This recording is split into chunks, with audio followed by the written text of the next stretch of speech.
this is sort of a general conversation around Black Friday strategies, tying that into social, but that doesn't mean you shouldn't already have your strategy ready to go and gearing. If anything, this might be a good stepping stone to help you prep in the lead up to Black Friday, and then also taking this for reflection for next year. Yes, definitely. So I basically view every campaign period, including Black Friday, in three different phases. So you have your prep phase, but that doesn't even cover it. So we have four phases. You have your prep phase, your pre-launch phase, your launch phase, and then your post-launch phase. So that's kind of how I broke down today's conversation. But I think the sort of five tiers of getting ready, setting your foundation for Black Friday is knowing your budget, which we always start with, knowing your budget, which you should already have planned out. If you're wondering how to maybe break that down, go check my LinkedIn. I just did a post from our last episode talking about how to break down your marketing budget. Know your Black Friday business goal. So, what are you trying to achieve? Are you trying to get more reach, retarget customers? Are you trying to get rid of old stock? Think about what your goal will definitely determine how your strategy goes. And then laying out your offer strategy. So here's where I'm going to go into a little bit more depth of what kind of strategies that we can actually do. And this world, the conversation will get more fun. I think the obvious one we can start with is discounts and limited time sales. Is that fair? Yeah, definitely. I think that's what we see the most during Black Friday. Oh, you can get this for $1. Normally it's 25 or, the insane discount is what I think most people look for. Yeah, definitely. And I would say that general rule of thumb is you should be minimum discount of 25%. The higher the better. If you can get it up to 50% to 75%, the higher that incentive is. The higher that discount is, the more incentive it is for people to come and shop. It's just a given. So obviously have a look at your average order value and your profit margin to see what you're able to give financially. That's obviously really going to determine how much you can give as a company. But along with discounts and limited time sales, I guess before I move on to the next one, I would add that limited time sales are really, really good, and they range of different windows. So you can have like what 24 to 48 hours Black Friday sales, which Mhm. I really do feel like short windows like that really do work, that 48 hours, because it just puts pressure on the customer that they really don't have time. They can check out now, they might not be able to check out later. So those limited time sales are really great to use, but also don't be afraid to extend it. It can be a week long. So I think maybe refer to your old data on previous campaigns and maybe see how it's worked before. But knowing the length of your campaign is going to set you up for how much copy you need to write, how much assets you need to make. So the next one I would add is free shipping with minimum spend. I don't know about you, but free shipping for me is a sealed deal. Yes, I always look for free shipping. Like I said in the past, I love Amazon and being a Prime member because I don't have to pay for shipping most of the time.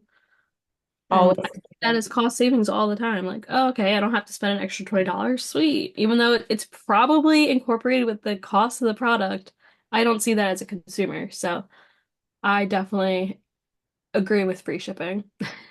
It's just such a great incentive, and I feel like it's kind of girl math a little bit where if I get Yeah. free shipping, well, I'm actually saving money. So, also back to your average order value there, looking at your minimum price and seeing as long as it's a little bit over. So spend 50, get free shipping, or spend 75 and get free shipping. You'll notice that companies like Revolut will have a higher minimum spend, and that's because their AOV is, their price point is just a little bit higher than say ASOS, who, can just do a lot lower.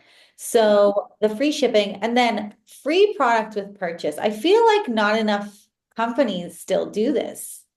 I would say the one that immediately comes to my mind is probably like Bath and Body Works or like the hand sanitizers. I think they do that. They do a few different things during the holidays I know of. Like the free candle with the bundle kit things. I forgot about the free hand sanitizers, and Yeah. those huge when we were like in their teenage years, and I loved those things. So those were a mega plus. Victoria's Secrets also used to do this, not just for Black Friday, but general shopping perk. I have one right here. See, perfect. So, those free products with your purchase just gives an extra perk. And I think that's something you can do specifically in Black Friday, or you can do that throughout the Yeah. year. Working loyalty programs, make sure you keep in mind which customers and where they're at. Are you retargeting them? Have they shopped with you before? VIP customers need to be considered, and they need to get either early access or some sort of extra perk, maybe even more discounts. Just make sure your loyal customers that are existing are feeling valued. And then Mhm. also maybe Black Friday is a good time to promote that loyalty program. If you sign up today, you get XYZ. Where Mhm. if you were an existing member, you would get access to our Black Friday sale, but if you become one now. So thinking about your loyalty programs and where your customers are at on that. Anything you want to add on that? Um, I know in the past, like you could do a VIP email launch campaign where, it only goes to existing customers and your followers on socials. And then, like Grace said, you can accompany that with, hey, become a VIP member today, and you can also get a free product with your purchase in addition to free shipping. So stacking incentives are a great way to get people to convert. What's the next thing? Oh, I'm sorry. Go ahead. Giveaways and collabs, which is our favorite, right? Yes. Giveaways, I feel like, so there's multiple ways you can do giveaways. You can do them individually as yourself and just say, hey, we're giving this away for Black Friday. Enter, make sure you have clear copy, good directions, and please, please keep it maximum 3 steps. Don't do more than 3 steps, because Yeah. if people have to do more than 3 steps, they're not going to enter the competition. Yeah. So that's general rule of thumb giveaway. But then you can also do giveaways with other brands. Make sure it makes sense. So team up with other brands that are in your ecosystem. You can do that kind of giveaway collaboration, or doing your classic one with an influencer or a celebrity or anybody that makes sense working with your brand. So Mhm. giveaways and collabs, I feel like, are a great thing to do during Black Friday. It's also a great thing to do as like a sprinkle on your strategy. So you can have your main thing. We're having a site-wide sale, but those collaborations around it are going to either create extra buzz, or they can be your main buzz. It really depends on where they sit in your strategy. Mhm. Anything you want to add to that? No, I'm good. I think you nailed it. Okay, cool. Um, okay, so my favorite Black Friday strategy, and that's because I worked at Silk Fred for 4 years, a little over 4 years, and Black Friday was our Christmas. Like, I would go into the office at 6 in the morning and I would leave around 2 in the morning. Granted, Wow. we got to have a celebration party once we finished working, so that's why I left late. But the point being is that Black Friday was just a huge thing in that company, and they're a great company to follow around this time of year. And the thing that they championed was going live. We would go live. We would have up to 8 to 10 lives in that one day, every hour. And in those lives, we would have games, and we would have just these hilarious, outrageous things that just made people want to tune in. And people would say, I'm not even doing work today. I'm just tuning into the lives. People would win tons of free dresses. One of the games that I actually came up with was called Spin the Wheel of Dresses, where we had our live presenters and you spun the wheel as a viewer and you would win whatever dress you landed on. We had a few other companies copy that idea. So I would just say that lives gamification and then tying that into UGC, because getting UGC is a little bit more difficult because you're getting people to buy, they don't have the product, so they can't produce content for you. So Mhm. using the lives and the gamification is where you can actually get user generated content, because if people can take screenshots, if you can get them to call in or anything like that, or tweeting live and saying, oh, I just won this dress, or commenting on the Facebook Live or the Instagram Live or the TikTok. I think TikTok, I'm going on a little bit of a rampage here, but TikTok is another great place to be going live. I mean, you have all of these people doing on the regular of scooping things and picking names, and there's a whole universe in TikTok to be unlocked from an e-commerce standpoint. I think one more point I would make is just thinking about where you want to go live and how many films you need going. So if you want to go live on all three platforms, fine, but make sure you have the teams that are on each platform, monitoring those comments, responding. You need to have a team live engaging because those customer comments are actually later content you can use. That's where the gold mines happen, is in the comment section. Definitely. I actually love live streams, especially for e-commerce businesses, especially clothing brands. I've done it in the past, and it's definitely an easy way to boost sales. And I think people just like watching them because you never know what's going to happen, and it gives you more connection to the brand and seeing the people behind it. The gamification is also a great way. I know we did trivia related like to Maryland before, and products. And talk about needing a team for this. I did it on only two platforms, which was Facebook and Instagram, and I think I used Restream. But then I didn't realize that I would need to be moderating both platforms at the same time. So I had like three different screens and I was trying to manage it all while being quiet. It was hectic. So I would definitely consider the number of platforms and make sure you have a moderator for each. And then I would say the Restream, I think it's restream.io, was a great platform because, one camera and then it goes to each social channel. That was very nice. But yes, if you have not tried a live before, feel free to reach out to me. I'd love to help you with it. They're definitely a great tactic. Restream is not a tool I have heard of, so tell me more Oh, about Restream. cool. I believe it's called Restream. Don't quote me on it. I'll have to come back and we'll leave it in the comments what the exact tool was. But you can log into your different social channels, so YouTube, TikTok, Instagram, Facebook, and off of one video stream, it will restream them to your other accounts on live. Oh, that's awesome. I just looked I it up and it is It is restream.io. oh, okay, cool. That, I believe there is a free version. It might just be one other channel, and then it is a paid tool, but I think it's definitely worth it as long as you have enough people to moderate each channel. there's the key. I was gonna say maybe we can switch over there from Zoom, but I don't know if we have the capacity. But Yeah. I think that's actually a super important thing. I think uh, one of my key takeaways from today would basically be your preparation is what makes or breaks your Black Uh, Friday. Everything we've talked about so far, preparation really comes into it. So before we move on to the next sort of section of the content, you want to touch upon landing pages at all?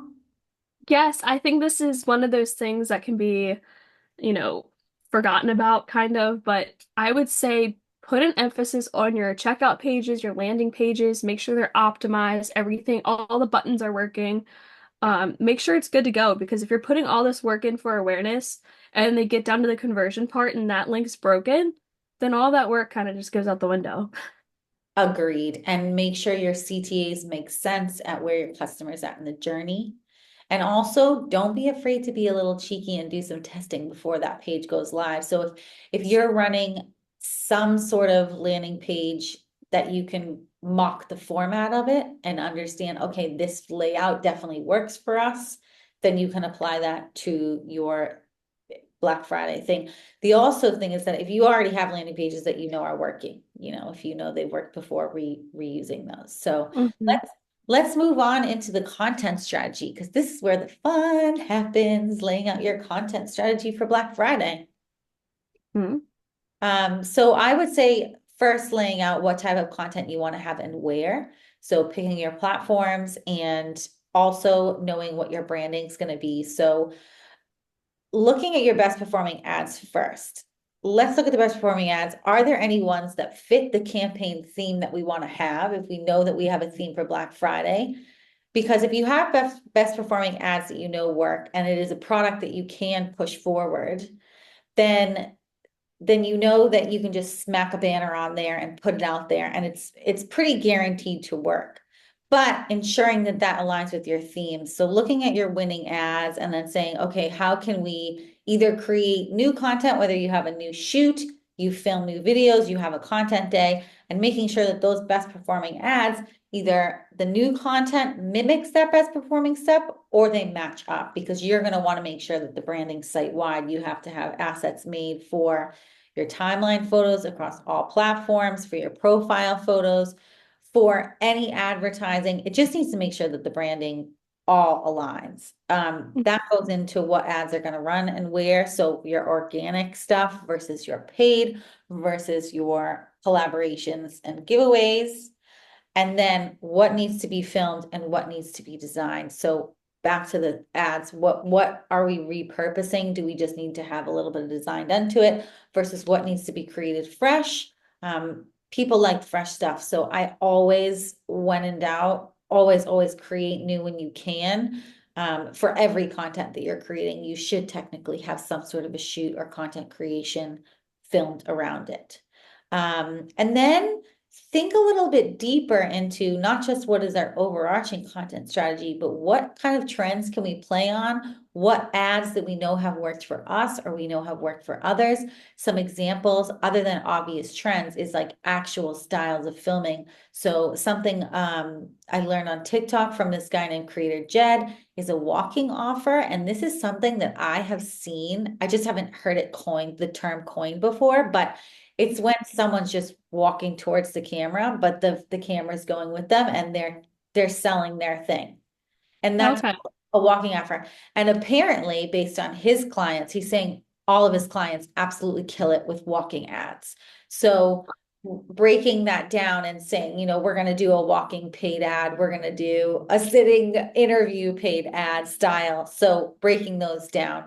Um, Looking at what kind of ads out there and thinking about the filming style, there's all these fun ways to get creative, and you do not have to have a high budget to create for Black Friday, I think, or any campaign for that matter. I think whether or not you're a small brand or a big brand, don't overcomplicate it and remember that simple is really what that works. One of my favorite Black Fridays, that ads that I've seen this year on TikTok was of a girl in Newcastle scootering around a massive warehouse. And I just loved her personality and I loved the ad so much. And I'm not in Newcastle, I'm not going to buy it, but there was something so real about the ad because it wasn't very high budget, but it didn't look low budget. It just was real. She was scooting around and talking about her product. So Yeah. I think when it comes to your content strategy, again, you have your phases, but you want to look from a micro view and then get, more micro into it of like, what does that actual filming look like? Are we going to have 5 ads and they're going to be one walking, one interview style, one podcast style, and one just stereotypical TV ad too. Don't forget TV ads if you want to include those. Yeah. Back to the ad that you saw, I think a lot of people are starting to prefer the more raw and organic footage versus a super scripted, me reading off the teleprompter type of thing versus us just having a conversation and talking about our product or a brand. Um, I think people are definitely leaning towards that more. A hundred I know percent. I am.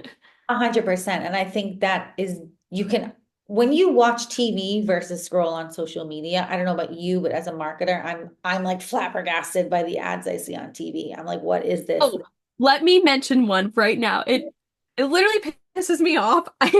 Okay. It's a Liberty Mutual insurance commercial, and it's of this guy and his wax figure, and he's like, "I'll have this forever."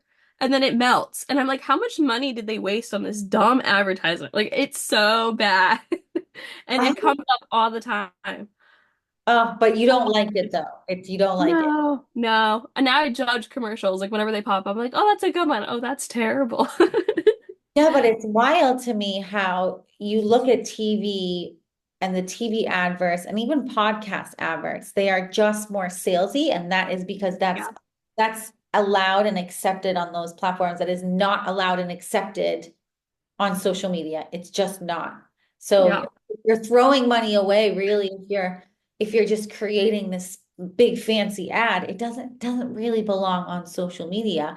I think There are very few brands that can do the fancy pants. I think, you're obvious, like Dior, Yeah, and was the one that teamed up with, was it Louis Vuitton who teamed up with David Beckham's son a few years ago? But I there think there are brands like Cartier. These brands, if you are a luxury brand, then yes, it your makes sense. content might be a little bit more polished, but the truth is, you're actually throwing the money away if you're creating content for social around Black Friday specifically, because it's such a short, small campaign. You just don't need to put that much into it. If you Mhm. are going to invest money, invest it in something for your customers, like giving something to them. Don't invest it anywhere else. I agree.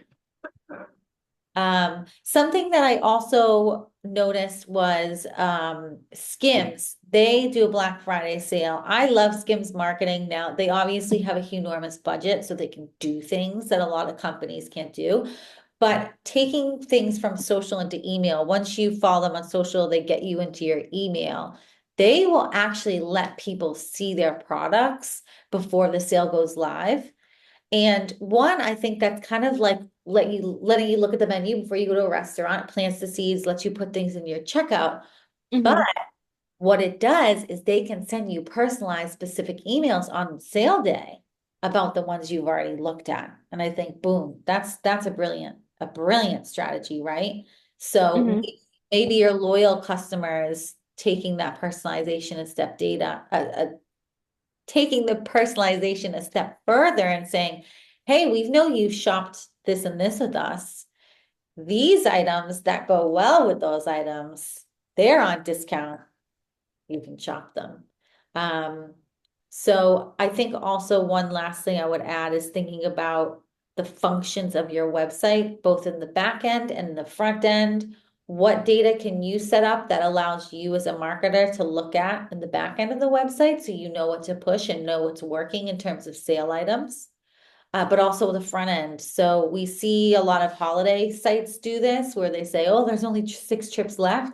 If you can have something on your website that says there's only X amount of stock left, I know with sale items, more often than not, you don't have that much stock left. Sometimes you're just getting rid of it. Sometimes having that little number on your website and saying there's only 3 left, that can Hmm. be a push to the shove for somebody of, oh, limited time, better get it. It's almost gone.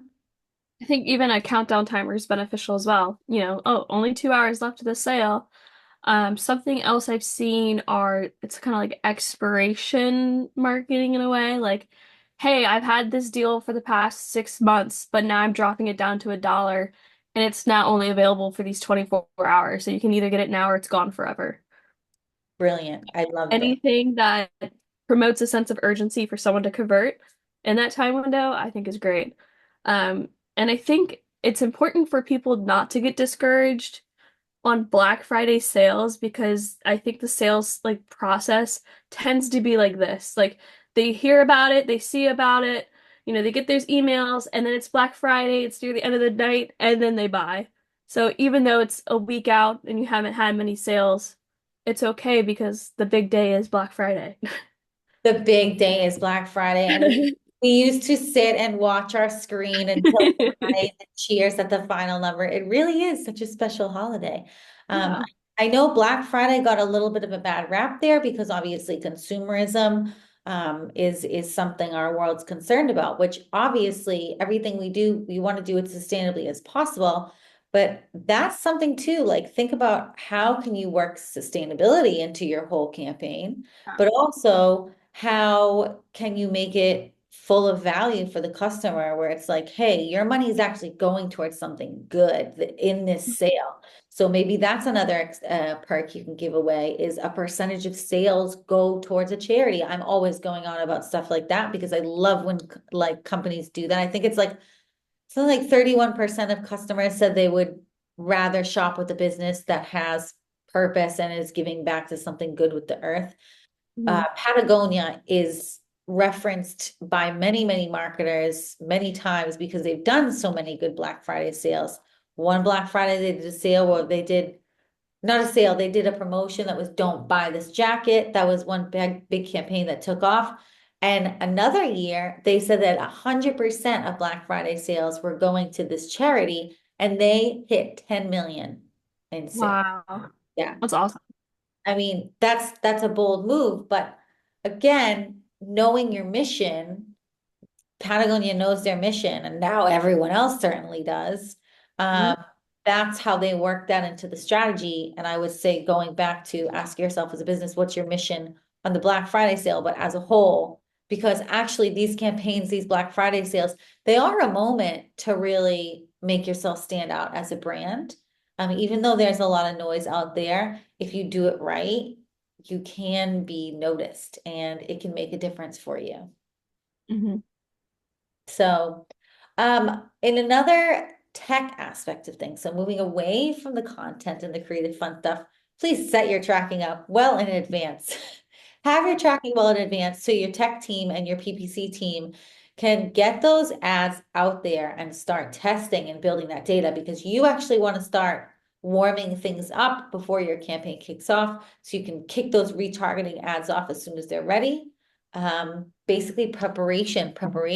You want to be prepping. You should be setting up the preparation of the campaign strategy well in advance. But I believe you said 7 days you want to start scheduling your ads. Is that what you said for rule of thumb? Or just everything. Like everything should be ready to kind of go 7 days in advance. Your plan should be ready. I would say, yeah, that's cutting it close. Like you should be Yeah. planning. 7 days is when you're like, it's go time. We're getting things queued up and ready to roll. I think copy creation, your branded ad sets, and creating a content bank is something that wants to happen once your budget and your strategy is set, and you're Mhm. starting to reach out to influencers. Creating that copy is number one key because that's your messaging that goes out internally, externally to all your influencers, collabs, PR. So you need that copy centralized where everybody who's working on the campaign can reach it easily. And those branded assets also. So you need the copy and the assets. The content bank comes in handy for if you need any filler content to go out. You have your main core. And once you have that main core set out, then you can trickle out. So you have your main message, your main branding, and your main content theme strategy. With those three ones, you can then fill in the blanks with your lives, your gamifications, your collaborations, and your giveaways. Mhm. Um, we're almost out of time, and I feel like we keep going, but we covered a lot of great stuff today. I guess we should probably close it out with our Black Friday special. So we are offering 25% off of our normal 6 months. Is it 3 months or 6 months that we are past? 3 months. Oh my gosh, apologies. I forgot our own package. So we offer 3 months with an audit and social media management. We're offering 25% off. Prices for audits will be going up in January of 2025. So get in now and get our package now before those prices go up. It is our Black Friday it is our Black Friday sale. Get in on it now while you can because it's a limited time offer and it's over as of December 1st. Anything I missed there? No, I think we're good to go.